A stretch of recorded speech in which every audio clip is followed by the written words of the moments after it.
Assalamualaikum warahmatullahi wabarakatuh. Selamat pagi. Hari ini ketemu lagi dengan Pak Dozu dari SMA Negeri 2 Tanjung Pinang. Hari ini kita membahas tentang bab kedua, yaitu tentang listrik statis. Materi subpokok bahasannya yaitu tentang gaya kolom. Pertama, poin penting atau konsep dari materi bab kedua adalah kamu harus tahu dulu muatan-muatan listrik yang kita bahas di sini. Pertama adalah muatan itu ada muatan positif. Kemudian yang kedua ada muatan negatif. Muatan negatif ini adalah proton, yang ini adalah elektron. Yang menjadi pertanyaan adalah kapan benda dikatakan bermuatan positif, kapan benda dikatakan bermuatan negatif. Benda dikatakan bermuatan positif jika benda tersebut kekurangan elektron.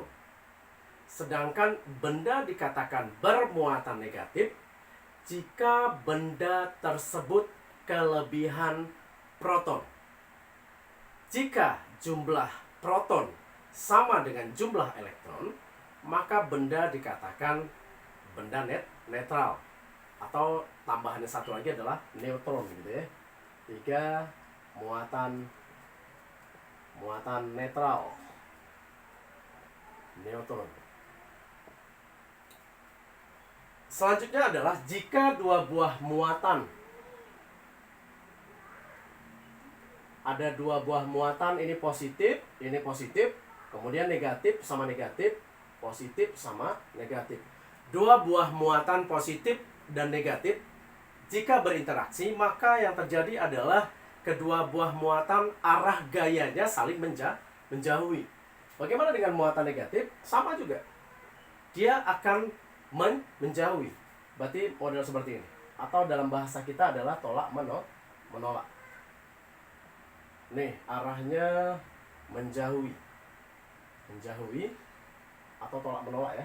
Sedangkan di muatan positif sama negatif adalah tolak tarik menarik. Ini mendekati. Ini tolak menolak. Sedangkan ini adalah tarik menarik. Dalam kehidupan kenyataan bahwa jika misalkan kita anggap bahwa muatan positif itu adalah perempuan, sedangkan muatan negatif adalah laki-laki. Perempuan sama perempuan tidak bisa digabungkan.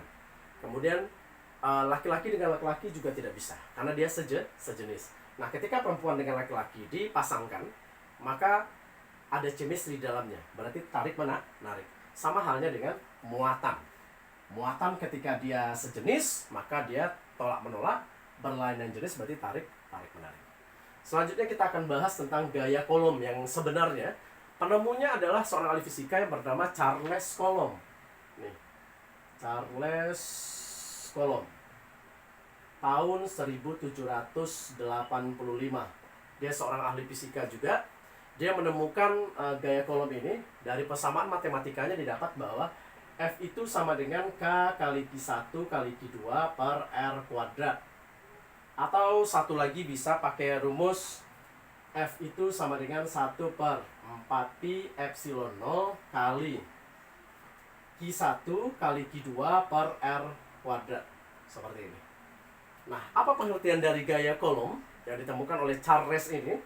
Yaitu adalah gaya tarik-menarik atau gaya tolak-menolak yang sebanding antara kedua muatannya dan berbanding terbalik dengan kuadrat jarak antara kedua muatannya. Itu pengertian dari gaya kolom. Nah, di pertemuan bab kedua ini, KD1 ini, kita akan membahas tentang gaya kolom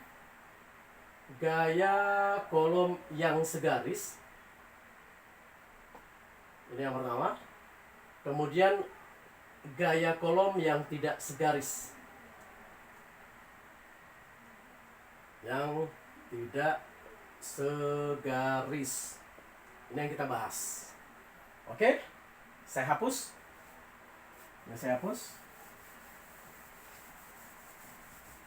Kita bahas yang pertama adalah gaya kolom yang segaris. Ya.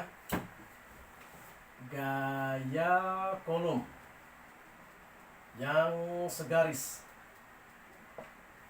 Nah, misalkan ada 3 buah muatan, muatan 1, muatan 2. Ini muatan A, ini muatan B. Muatan A nilainya 20 mikrokolom, muatan B 30 mikrokolom. Kemudian ditempatkan di tengah-tengahnya adalah satu buah muatan di sini. Anggap ini titik C, anggap ini muatan negatif, ini muatan negatif, ini muatan positif. Ini nilainya 10 mikrokolom. Nah, konsep pertama untuk menyelesaikan ini adalah, tunggu sebentar, jaraknya saya kasih, jaraknya adalah ini dari sini 20 cm, sedangkan ini ke sini adalah 20 cm, sama aja ya, 20 cm sama 20 cm. Pertanyaannya adalah berapakah gaya kolom di titik C? Nah, langkah pertama untuk menyelesaikan soal ini adalah kita lihat ilustrasi gambarnya dulu. Dari konsep pertama, kalau ada 2 buah muatan yang berlainan jenis, maka dia akan tarik-menarik. Berarti seperti ini. Satu, yang kedua. Kita lihat yang ditanya adalah di titik C, berarti fokusnya di titik C saja. Berarti jadi FCA. Kemudian ada muatan C sama B. Berarti ini sama tarik-menarik juga. Berarti ini satu ke sini, ini satu ke sini. Berarti ini FCB. Nah, selesai. Lihat arah gayanya. Tanda catatan bahwa tanda muatan pada soal tidak perlu dibuat tanda negatif atau positifnya, tapi tergantung dari arah gayanya, karena gaya termasuk besaran vektor. Berarti kita cari FC sama dengan min FCA tambah FCB sama dengan min K kali QC kali QA per RCA kuadrat tambah K kali QC kali QB per RCB kuadrat sama dengan, kita masukkan nilainya. Nilai K ini adalah konstanta tetapan dari kolom tadi. Min 9 kali 10 pangkat 9. Tanda negatif didapat dari arah gayanya, karena gayanya ke sebelah, kalau dari sini berarti sebelah kirinya. Kemudian sebelah sini adalah sebelah sebelah kanan. Berarti kali QC, QC-nya muatannya 10 kali 10 pangkat min 6. Kemudian QA-nya 20 kali 10 pangkat min 6. Dibagi dengan RCA. CA jaraknya 20 cm. Berarti 20 kali 10 pangkat min 2. Kuadrat tambah 9 kali 10 pangkat 9 kali QC-nya berapa? QC-nya 10. 10 kali 10 pangkat min 6 kali QB-nya 30. 30 kali 10 pangkat min 6 bagi 20 kali 10 pangkat min 2 dikuadratkan. Kita selesaikan. 9 kali 1 kali 2. 9 kali 2 18. 18 kali 1 18. 18 00 min kali 10 pangkat. Ini 9. Kalau pangkatnya dikali berarti ditambahkan. 9 tambah min 12. Jadi negatif 3. Dibagi dengan 20 dikuadratkan jadi 400 kali 10 pangkat min 4. Tambah 9 kali 3 27. 02 kali 10 pangkat min 3 bagi ini 400 juga sama kali 10 pangkat min 4.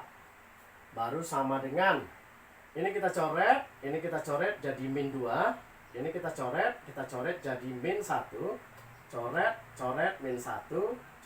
Coret min 2. Ini sama dengan 18/4 tanda negatif kali min 2 naik ke atas, kalau dia pangkatnya dibagi berarti dikurang. Min 1 tambah 2. Kalau dibagi berarti naik ke atas, jadi positif deh ya. Min 2 berarti 1. Kali 10 pangkat 1 tambah 27/4 kali 10 pangkat 1. Seperti itu. Kemudian kita tambahkan 18/4 berapa ya dibagi? Sama-sama dibagi 2, ini sama-sama juga dibagi 2. Sampai di sini selesai, nggak masalah sih. 18 tambah 27 berapa? Oh tuh, negatif 18 tambah 27. 27 berarti ini jadi berapa nih? 5, 27 tuh. 27, 17 kurang 9 berarti 8, 9. Berarti 1 kurang 1 berarti 9 deh. Berarti sama dengan 9/4 kali 10 pangkat 1 Newton. Itu jawabannya. 9/4 kali 10 pangkat 1 Newton. Tanda negatif, ini positif, lebih besar ini, maka hasilnya positif. Itu untuk dua muatan yang segaris. Bagaimana jika ada dua buah muatan yang tidak segaris? Letaknya mungkin di bawah sama di atas. Posisinya arah horizontal sama vertikal. Ini saya hapus ya. Kita hapus.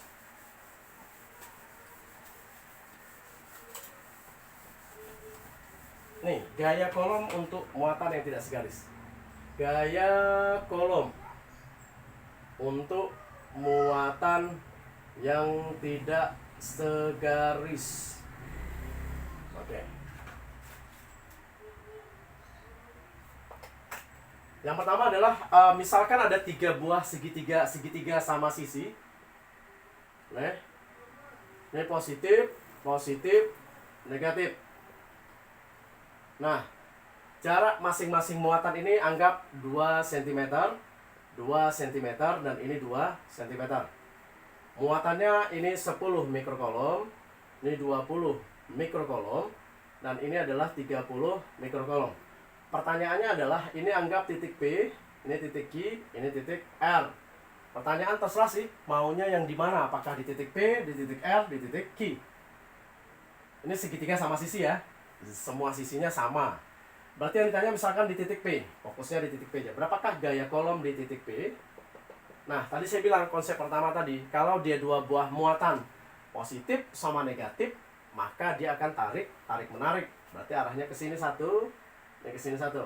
Berarti yang dipakai yang ini ya. FPQ. Kemudian positif sama positif, berarti tolak menolak. Berarti satu ke sini, satu ke sini. Nah, yang dipakai adalah yang ini. Fokusnya ke titik P saja. Saya gambarkan, mana D-nya penting dalam ilustrasi gambarnya.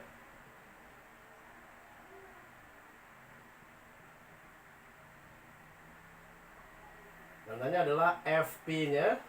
Ini adalah FPR-nya. Ini sudut yang dibentuk berapa? Kita tahu bahwa sudut segitiga sama sisi adalah 60. Berarti kalau di sini sudutnya 60 derajat, berarti kalau dia segaris sejajar gitu 180 kurang 90 berarti jadi 120 derajat. Selesai. Kemudian kita cari persamaan matematikanya lagi. Persamaan matematikanya adalah kita cari FPQ dulu.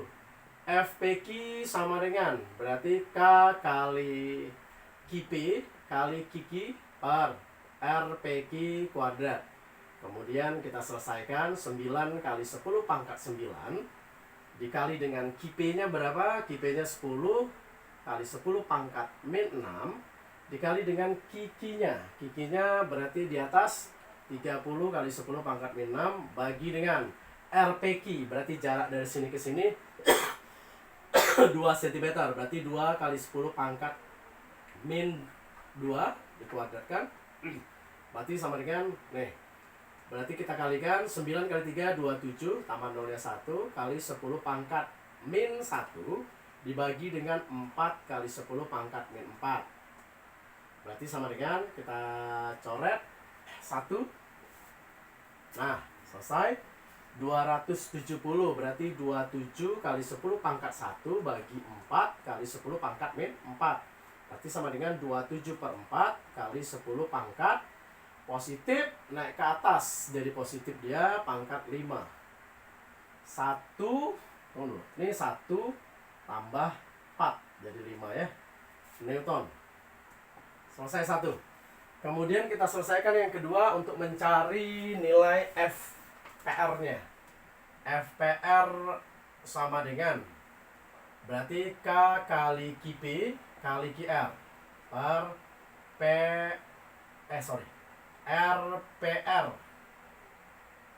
RPR kuadrat. Berarti sama dengan 9 kali 10 pangkat 9 kali QP. QP-nya berapa? QP-nya 10. 10 kali 10 pangkat min 6 kali R-nya 20. 20 kali 10 pangkat min 6 bagi jaraknya 2 juga. 2 kali 10 pangkat min 2 kali 2 sama dengan 18. 1800 kali 10 pangkat min 1 bagi 4 kali 10 pangkat min 4. Coret 1, coret 1. Berarti jadi 180 ya. Ini sama dengan 18 kali 10 pangkat 1 bagi dengan 4 kali 10 pangkat min 4. Berarti sama dengan 18 per 4 kali 10 pangkat 5 Newton. Nah, selesai dua ini, kita akan mencari, karena ada sudutnya di situ, kita pakai rumus.